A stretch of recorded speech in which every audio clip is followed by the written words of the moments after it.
The tight-knit community comes to term with unspeakable tragedy. Well, I'm just going to pay my respects. I'm also going to the hospital to see the officers and some of the people that were so badly hurt. And I really look forward to going. I would have done it even sooner, but I didn't want to disrupt any more than they already had disruption. Garrett Tenney is live in Pittsburgh. Garrett. Yeah, Dana, not everyone is happy about the president's trip here today. The Pittsburgh's mayor, along with several other local leaders, say they will not meet with the president during his visit because they want the focus to be on the victims whose funerals start today. In addition, 11 local Jewish leaders with the progressive group Bend the Arc also say the president isn't welcome here until he fully denounces white nationalism. But others, including one of the rabbis at the Tree of Life Sanctuary, say that the president is always welcome. I think he's probably been the most pro-Israel president we've had. However, I do think that he has not done enough to distance himself from some factions that may be on the wrong side of love. His own daughter is Jewish, so to me it's just like, it's hard to say that somebody would purposely try to make something like this happen. Today, the community is focused on remembering those who lost their lives in this horrific attack. 4 funerals are taking place today for Jerry Rabinowitz, Daniel Stein, and the pair of brothers, Cecil and David Rosenthal. Theirs was the first to take place today, and thousands of people lined up to attend that service. Services for the other 7 victims are scheduled to take place over the next several days as this community continues to grieve their loss and process this tragedy. Dana. Thank you, Garrett. On another topic, President Trump saying that he plans to end birthright citizenship for children born here to people who are not American citizens. Birthright citizenship is guaranteed under the 14th Amendment, but the president believes he can make the change with an executive order. Opponents say such an order would set up a constitutional challenge. John Roberts joins us now from the White House. John? This could be the beginning, Dana, of a very big fight if the president decides that he wants to carry through with it. There have been a lot of meetings here at the White House over the last week about this caravan and how to address it. One of the ideas that's being kicked around is this idea of ending birthright citizenship so that anybody who came into the country illegally and had a baby here would not be able to claim American citizenship for that baby. This was a big issue, you'll remember, in the 2016 campaign, the president talking about so-called, quote, anchor babies, and Jeb Bush also joining in on the anchor baby front, getting a lot of flack for that as well. Birthright citizenship, as you mentioned, enshrined in the 14th Amendment to the Constitution, but the president looking into whether it can be rescinded by executive order. Listen here. It was always told to me that you needed a constitutional amendment. Right. Guess 14th what? Amendment. You don't. You don't. You can definitely do it with an act of Congress, but now they're saying I can do it just with an executive order. Now, how ridiculous. We're the only country in the world where a person comes in, has a baby, and the baby is essentially a citizen of the United States for 85 years with all of those benefits. It's ridiculous. It's ridiculous. And it has to end. It's in the process. It'll happen with an executive order. Now, the United States is not the only country that can that gives citizenship automatically to somebody who's born in this country. Canada does the same thing as well. Other countries like the UK and Australia used to have that enshrined in their laws, but they have since changed their laws. But the president's idea getting praised and panned, Senator Lindsey Graham giving it a big thumbs up, saying, quote, finally, a president willing to take on this absurd policy of birthright citizenship. This policy is a magnet for illegal immigration out of the mainstream of the developed world and needs to come to an end. Nancy Pelosi, on the other hand, giving it 2 thumbs down, insisting the president is merely trying to change the subject away from health care. Pelosi saying in a statement, quote, the president does not have the power to erase parts of the Constitution, but he and the GOP Congress have spent 2 years trying to erase protections for people with pre-existing conditions. Clearly, Republicans will do absolutely anything to divert attention away from their votes to take away America's health care. Lindsey Graham says that he is also going to introduce legislation to repeal the birthright section of the 14th Amendment. Paul Ryan said just a short time ago on radio that the president cannot end birthright citizenship with an executive order. Another idea that's being kicked around here at the White House is the idea of an executive order that would change the way people can claim asylum in the United States. Currently, anybody who crosses the border, whether it's at a port of entry or whether it's crossing the border illegally, can claim asylum. The White House is mulling over, Dana, an executive order that would only make people eligible to claim asylum if they claim it at a port of entry. And if they were to cross the border illegally and then claim asylum, that would be disallowed, and they would be held in detention and then removed back to their country of origin. It is going to be a big debate, no doubt. John Roberts, thank you. You bet. For more on this, I'm joined by John Yoo. He's former Deputy Assistant Attorney General in the Bush administration. He's now a law professor at UC Berkeley. You're the first person I thought of this morning when this issue came up, because I thought John Yoo is the guy we should talk to. I wonder if you could tell us, what does the Constitution say? And then I think there are two other basic questions. Can the president change it by executive order? And if not, should he try to change this amendment? Oh, Dana, thanks for thinking of me. I think the president, if he wants to get rid of birthright citizenship, he has to go for a constitutional amendment, which requires 2/3 of the House and Senate and 3/4 of the states to approve. Because the 14th Amendment, I think, is pretty clear. It says all persons born or naturalized in the United States and subject to the jurisdiction thereof are United States citizens. So neither the president nor the Congress can change that rule. Even if there were flexibility there, even if, it would still be up to Congress, because the Constitution gives Congress the power over naturalization, deciding who becomes a citizen or not the president. Now, the Supreme Court has interpreted this language in the 14th Amendment, which I might add is probably one of the Republican Party's greatest achievements. This was the amendment that was passed right after the Civil War to override Dred Scott, to override the idea of slavery, because that was the idea of slavery, is that blacks could not be citizens even though they were born in the United States. And so the 14th Amendment has been read by the Supreme Court twice, once in the late 19th century and once in the late 20th century, to say exactly what the text says. If you're not even a citizen, if you're an immigrant or an alien, whether legal or illegal, and you have a child in the United States, that child becomes a citizen too. So it seems like Lindsey Graham and maybe some others would disagree that they do think that perhaps Congress could pass something that could change this, and the president telling Axios that he has been told by who we don't know that an executive order would work. Is there debate amongst legal scholars about whether Congress could actually make a change here? Yes, my conservative friends on this issue, they say the language, if you remember, subject to the jurisdiction thereof in the 14th Amendment, they would say that means you have to be a citizen of the United States already for your children to be citizens too. I think that's wrong. I think that language actually refers to diplomats and, at that time, Indians. Indians were not considered to be citizens of the United States subject to the laws. Right, because they were sovereign nations within the territory of the United States. Yeah, and their reservations, their own territory. Exactly. I think that this is one of the reasons people are concerned. Maybe the president, he's getting some of these numbers. He's looking at this situation. It's not just happening at the border. It is happening in other places. But we got these numbers from the Pew Research Center.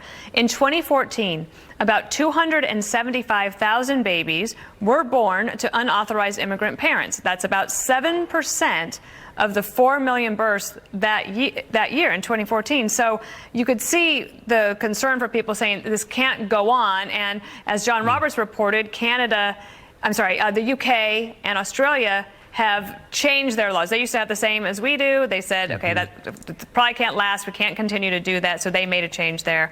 I'll give you the final word on that.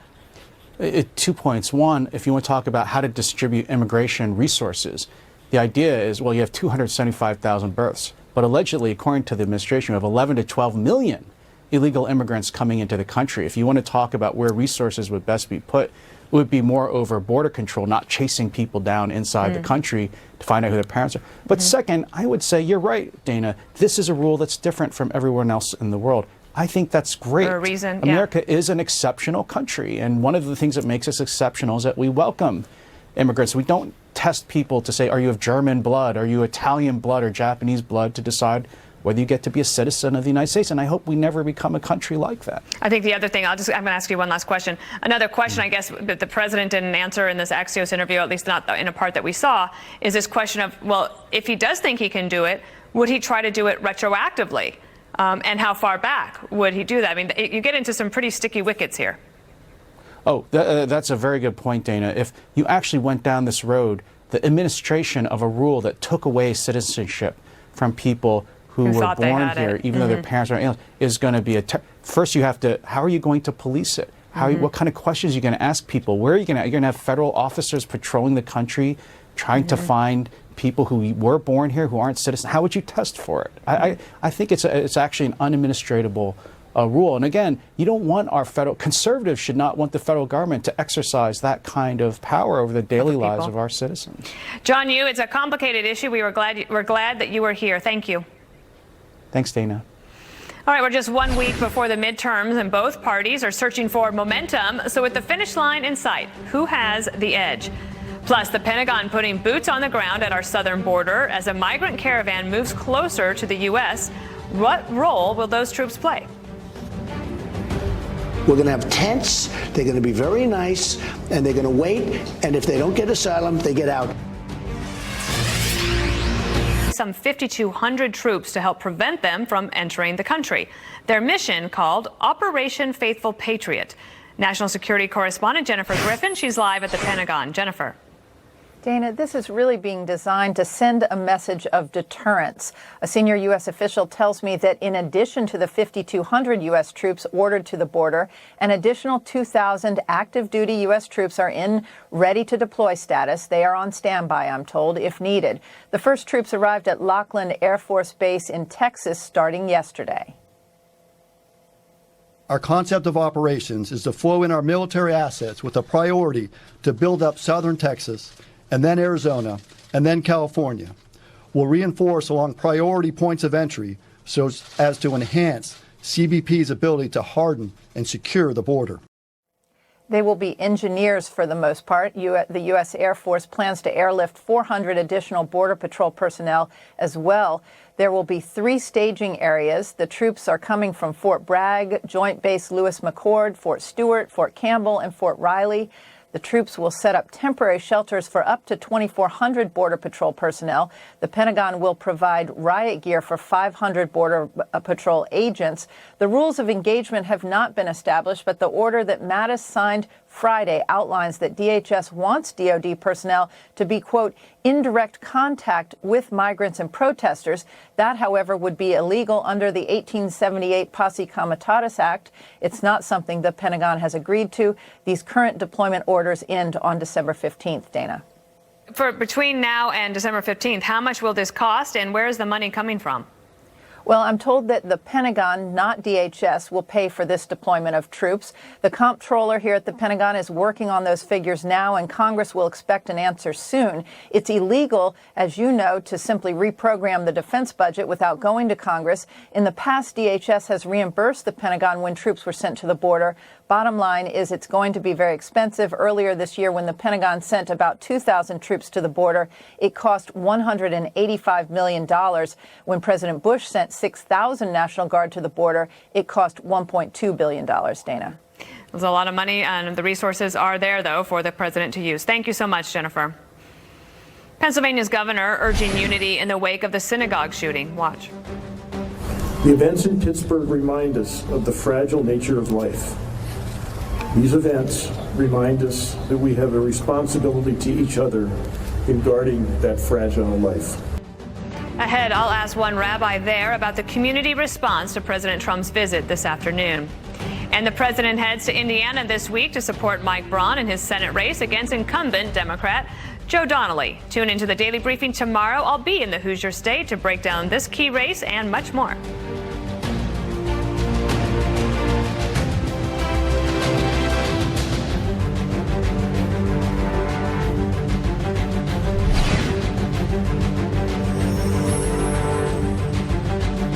Yeah, I just need to sleep, all right? What have you been doing? I just need to sleep, all right? Leave me alone.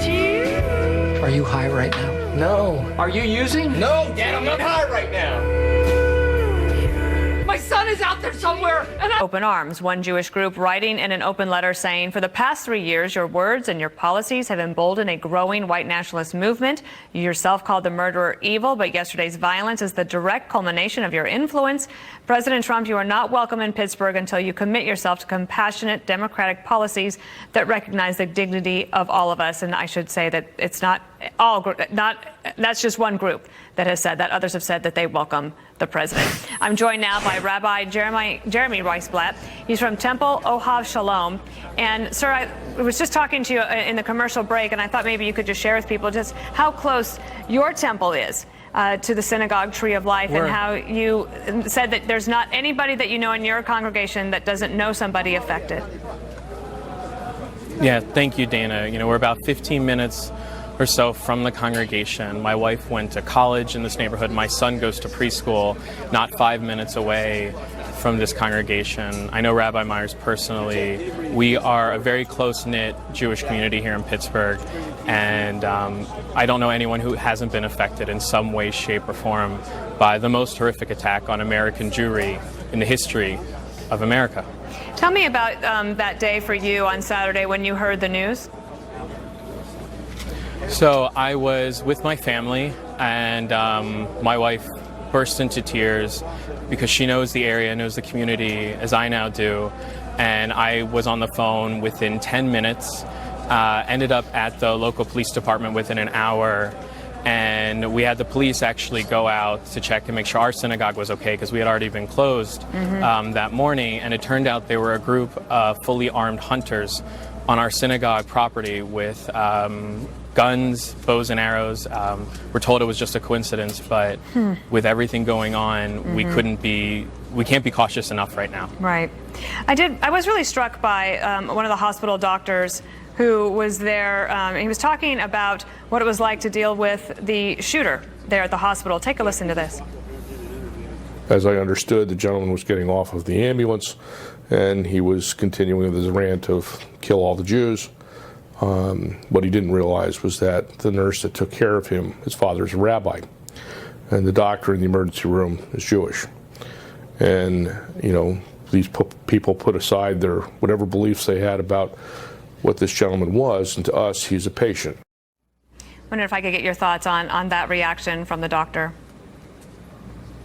Sure, Dana, I agree with what the doctor's saying. You know, the Jewish people, one of the highest commandments we have is to save a life. And, you know, after the Holocaust, when hundreds of thousands of Jews returned to Europe, they didn't seek vengeance. They didn't seek retribution. They sought to begin life again, to build in a place that was destroyed. And this is what it means to be a Jew. We act out of love. We act out of trying to create shalom, peace, wholeness in our world.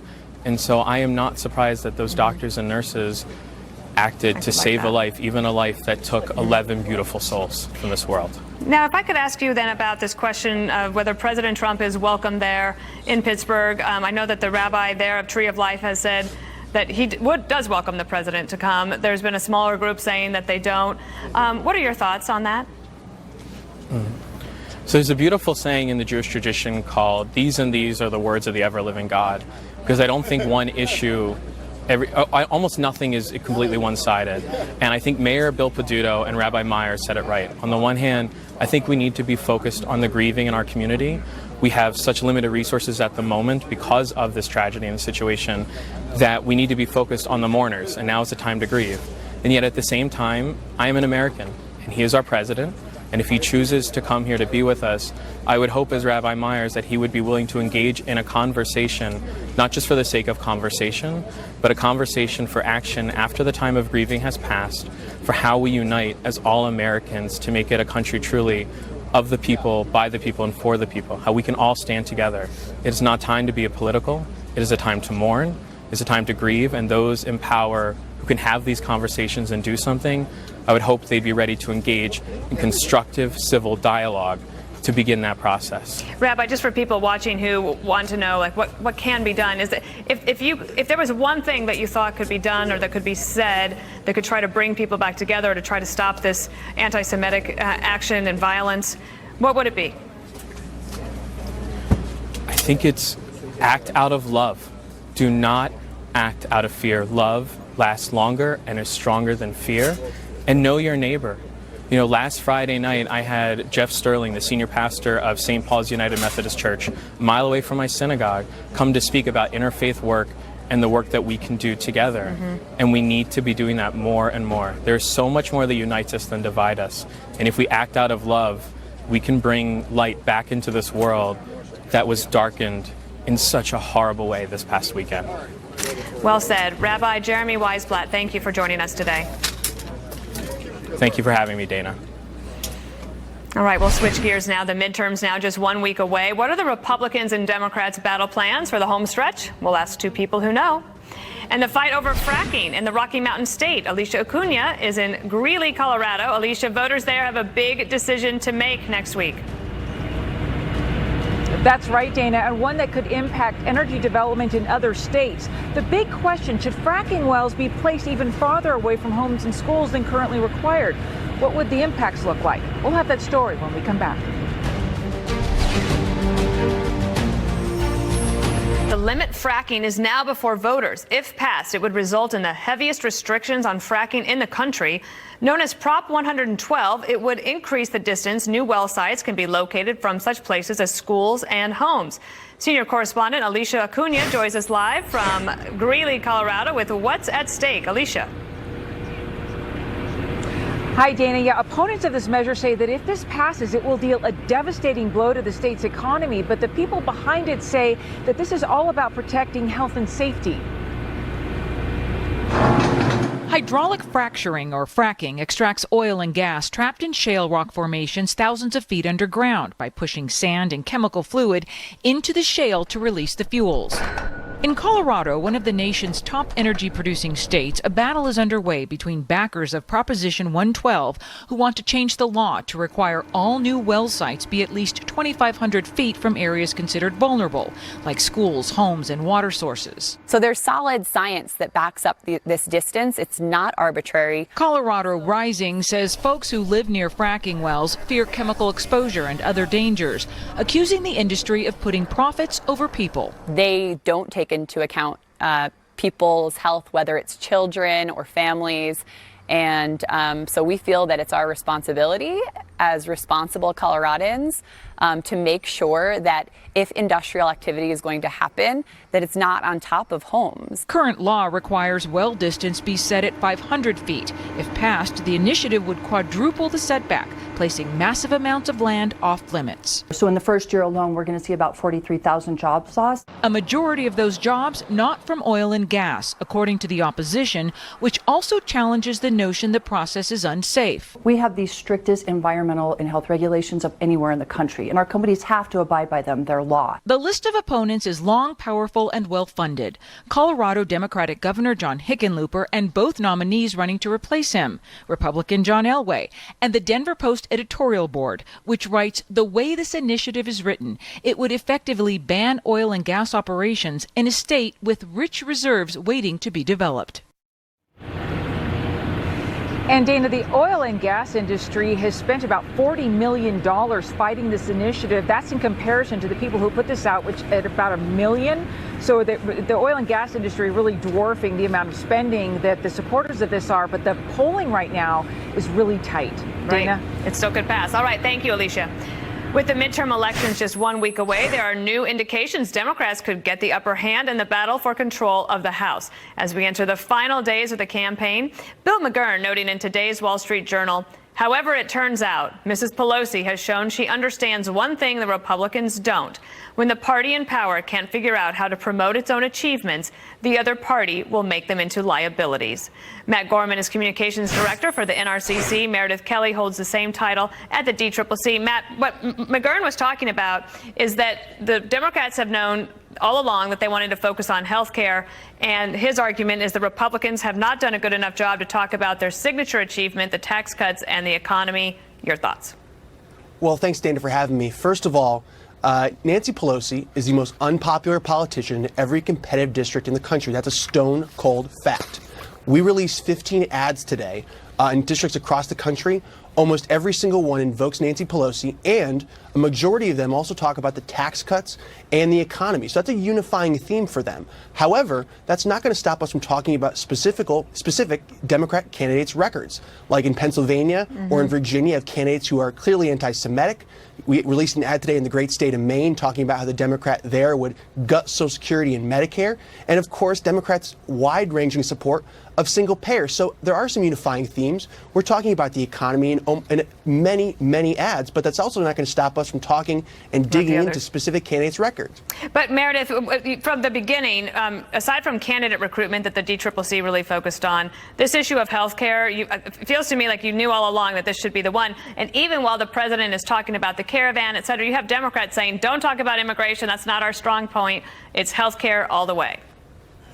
Well, Dana, you'll notice that Matt ignored your question. We have been on offense despite the fact that Republicans control all of Washington. And we first set out to establish that the health care bill would increase premiums, put an age tax on older Americans, and take away protections for people with pre-existing conditions. And then we also defined the tax bill, which the RNC themselves admit that Dems won the messaging war. Yeah. So Matt can claim that they have a unified economic message, but the only thing that I'm seeing consistently across the airwaves are lies about the Democratic veterans running for Congress, the CIA officers running for Congress, and a whole lot of fear-mongering and even some racist ads. Unfortunately. It did feel like last week that the Republicans felt like they had the momentum behind them. Matt, it sort of feels like this week you read, and look, I don't believe everything I read, but that the Democrats are feeling a little bit better about their position this week. This happens while Heidi Heitkamp up in North Dakota, she has about $12.4 million. She spread nearly $2.7 million of that to other Democrats in North Dakota because I don't know, I guess maybe she thinks that she doesn't need all that money. It's hard to spend $12.4 million in North Dakota. Republicans, are they getting swamped by Democratic fundraising? Well, first of all, to your first point, I think the name of the game we've seen all cycle is volatility. And we've made some small investments in lean Republican seats that we've learned through the special elections will help prevent any surprises. And this happens on both sides. Democrats recently went back into Rod Blum's race, Barbara Comstock's race. Just today they went up in New Hampshire and added more money into Pete Roskam's race. These were all races they thought they had well in hand. And to your second point, we learned this in 2016. Races break late. If you remember, Hillary Clinton was out gallivanting in Arizona and Wisconsin, sending money to House candidates and Senate candidates, while Wisconsin and Michigan were on fire. So look, we're going to keep our pedal on the gas, and we're not going to take anything for granted. Early vote looks good, but we're going to keep working. But Meredith, I do hear from Republicans that the amount of money that Democrats are putting into these House races in this last little bit is just swamping their ability to get on air, to be on social media. Was that a plan all along? You couldn't have known that someone like Bloomberg was going to dump tens of millions of dollars into the race at the very end, or maybe you did, but do you think that that is going to help you? Listen, we didn't bank on Bloomberg, but what we did bank on were strong Democratic candidates deep into the Republican battlefield. And we wanted to make sure that they had the resources to tell their incredible records of service to the American people. And that was intentional and strategic. And Matt mentions volatility. The only volatility is happening on the Republican side. They are retreating deeper and deeper into the map. Yesterday, Matt's committee had to put up TV ads in South Carolina 1. They're up in Washington 3. And even in Florida 18, defending Brian Mast. And then when you guys start talking about all those, you know those races very well, and Chris Starwalt might, but people back home, they're like, Washington 3, they'd have to look it up. I do want to ask just one last question to you, Matt. There was a tweet from your boss, Steve Stivers. He's the chairman of the National Republican Campaign Committee. If we could pull that up, I do want to read that. He says, Congressman Steve King's recent comments, actions, and retweets are completely inappropriate. We must stand up against white supremacy and hate in all forms, and I strongly condemn this behavior. What prompted Congressman Stivers to put this tweet out?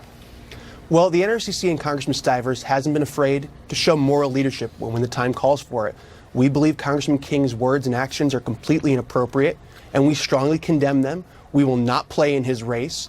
And earlier this cycle, we saw a candidate named Seth Grossman in New Jersey when his bigoted and racist views came to light, we withdrew all support from that race. And look, this is not a Democratic problem. This is not a Republican problem. There, as I mentioned before, there are Democrats who have espoused anti-Semitic views. I'd call on Meredith and Dietrich to condemn them as well. I don't have time to go back through all of it, but that tweet had just come out. Steve King has been a member of Congress for quite a long time, and now you have the National Republican Campaign Chair saying basically stop. I'll give you the last word. Go ahead, Matt. No, again, these are completely inappropriate. I think both sides need to talk about civility, and we need to do a better job of bringing this country together. All right, Meredith Kelly and Matt Gorman, love having you. Thank you. Thanks, Dana. So it's down to the wire in the Indiana Senate race as the candidates get ready for their final debate tonight. Plus, the nation joins Pittsburgh in mourning as the first victims of the synagogue massacre are laid to rest. I don't think that anti-Semitism is ever going to be eradicated. But it made me feel good that the city came together. Days after the deadliest attack on Jewish people in the history of our nation, his visit comes as the funerals begin for the 11 victims. We'll have continuing coverage from Pennsylvania. That's top of the hour on Shepard Smith reporting. Hundreds of mourners are paying their respects in Pittsburgh as the first of 11 funerals get underway in the wake of Saturday's horrific synagogue shooting. Matt Finn is live in Pittsburgh. Matt?